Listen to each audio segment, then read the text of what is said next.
অসাধারণ অসাধারণ অসাধারণ। বাড়ি গিয়ে দেখি নানি গান শুনে হেডফোনে চাঁদ মামা শুরু থেকে শাকিব খানের যে পোজ বাংলা সিনেমায় আগামী 1000 বছরেও এইরকম হিরো আর আসবে না আসবে না আসবে না। ওরে ভাই এই ডায়লগ শুনে 3 দিন ভাত ছাড়াও চলা যায়। ডায়লগ তো ভাই শাকিব খানের মতো আমার হবে না। ওই জিল্লু হেলিকপ্টার খবর দেয় আর অনেক কিছু শেখা যায় ভাই। আমি যেরকম শিখছি কেউ যদি আমার গার্লফ্রেন্ডে ডিস্টার্ব করে কিভাবে তার পাছার ভিতরে মারা যায় এটা শিখছি। এই বরবাদ ছবি দেখে যদি একটা লোক বলে খারাপ তাহলে তার ছবি তো মাথায় ঢুকবেই না। মেইন হচ্ছে কি জানেন, শাকিব খান আমাদের একটা আইকনিক মেগাস্টার। তার চলাফেরা সব ভাব চরিত্র সব কিছু আমরা ফলো করি।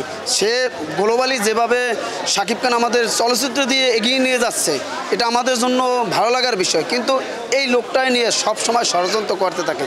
আমাদের এফবিসির লোক তো আছেই, তারা শাকিব খানের ধারেও যাইতে পারে না, তারাই বেশি সমালোচনা করে। আর যারা এই বরবাদ ছবিটা আটকানোর জন্য যে চেষ্টা করছে, আমাদের মানববন্ধন করতে নামা লাগবে কেন, আমাদের সেন্সার বোর্ড ঘেরাও করা লাগবে কেন, এই কথা অনেকেই বলে ঘেরাও করা।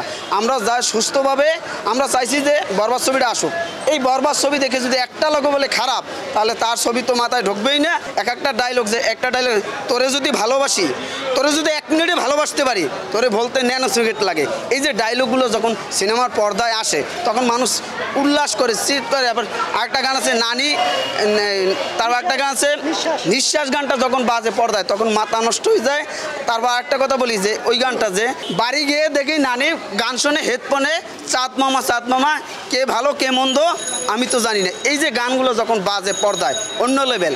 আর ওই ডায়লগটা তো সবার কাছে পরিচিত যে যে আমি ফিউচার নিয়ে ভাবি না, আমি অতীত নিয়েও ভাবি না, আমি শুধু একটা জিনিসই ভাবি, নিতু শুধু আমার, নিতুরে না পাইলে পুরো দুনিয়া বরবাদ করে দিতে পারি।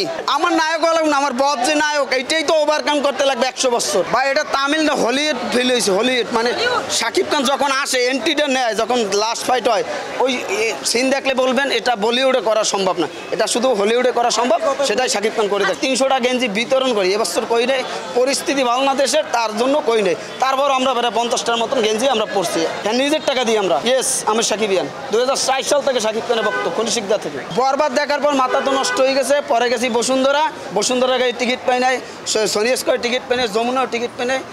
তাই লায়ন্সে গেছি 9টা, আর 7টা শো তার টিকিট নেই। 9টা শো অলরেডি এখন চলতে আছে, 9টা শো।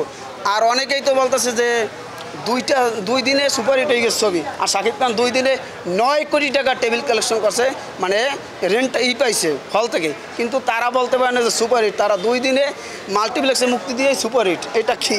আমি তো বরবাদের একটা সেকেন্ড লুকটা যেটা শাকিব খান লাস্টটা ওইটা ঈদের চাইছে। দাড়িটা ধরো একটু বড় লাগতো, তারপর হয় নাই, নকল দাড়ি লাগাইতে চাইনি। আমার যতটা আছে ততটা চেষ্টা করছি। না এগুলোর ভিতরে ঢোকার টাইম নেই ভাই। শাকিব খানের সময় কেন 4-5টা বাজে ঘুমাইতে।